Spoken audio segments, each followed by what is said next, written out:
Vous visez les entreprises d'abord cette année parce que vous estimez qu'elles ne remplissent pas vraiment leur devoir là, en matière de protection de la vie privée. C'est ça. Malheureusement, il y a trop d'entreprises qui fonctionnent au Canada et qui négligent complètement ou partiellement la loi qui gouverne les renseignements personnels, particulièrement en ligne. Et donc, une fois qu'il y a une plainte, on fait enquête, on les oblige à changer leurs pratiques, mais je déplore qu'il y a toujours autant qui semblent faire fi de la loi. Maintenant, vous dites aussi, vous pointez du doigt aussi le gouvernement, vous estimez qu'il pourrait, lui, imposer une loi beaucoup plus contraignante pour les entreprises, pour qu'en fait, elles protègent les renseignements personnels dès le départ plutôt que d'agir après, là, une fois les pots cassés. Absolument. Je pense que le Canada traîne le pied et dans sa protection des renseignements personnels dans le secteur privé et le secteur public.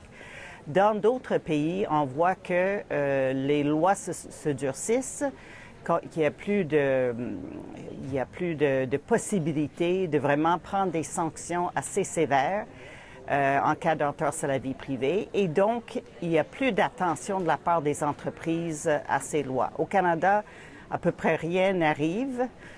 Et il y a toujours la possibilité pour une entreprise de changer ses pratiques et donc il n'y a pas d'amende, il n'y a pas de sanctions personnelles, etc.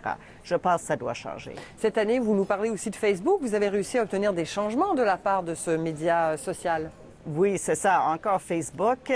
Là, grâce à une plainte qu'on a eue, une enquête, les personnes qui sont victimes d'un imposteur, c'est-à-dire quelqu'un qui a une fausse page là, au nom d'une personne, c'est ça, bénéficient maintenant de, non seulement Facebook va enlever le faux site, mais va l'aider à aviser toutes les gens qui ont reçu des fausses communications, qui en général sont soit scabreuses ou insultantes. Et donc, ils peuvent plus rapidement refaire leur réputation. J'aimerais qu'on fasse un petit bilan rapide de vos 10 années en tant que commissaire à la vie privée.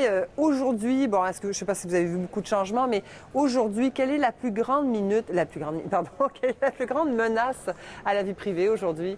Ça, c'est mon décompte qui me fait dire minute au lieu de menace. Oui. La plus grande menace, je pense, c'est le déploiement sans examen minutieux des nouvelles technologies. Et donc, on est toujours en mode rattrapage. J'ai parlé du besoin de changer la loi. Je pense que c'est urgent parce que les technologies se déploient extrêmement rapidement et on court toujours après les effets néfastes. Est-ce qu'il y a vraiment moyen, parce qu'on a l'impression que ces technologies peuvent toujours contourner la loi, est-ce que vous pensez, est-ce que dans d'autres pays, les plus exemplaires que nous, est-ce qu'il y a moyen vraiment de faire des lois qui nous protégeraient mieux?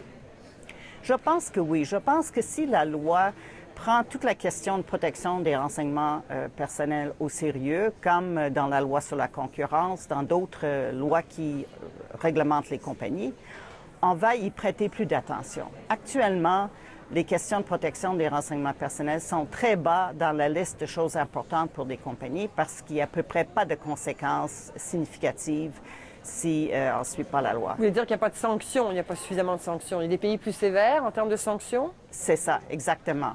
Or, qu'il y en a dans la question de, tout le mouvement après l'affaire Sarbanes-Oxley aux États-Unis, toute la question de réglementation des actions à la bourse, toutes les règles financières, toutes les règles anti-concurrence ont des sanctions beaucoup plus sévères et donc reçoivent beaucoup plus d'attention de la part des dirigeants de l'entreprise.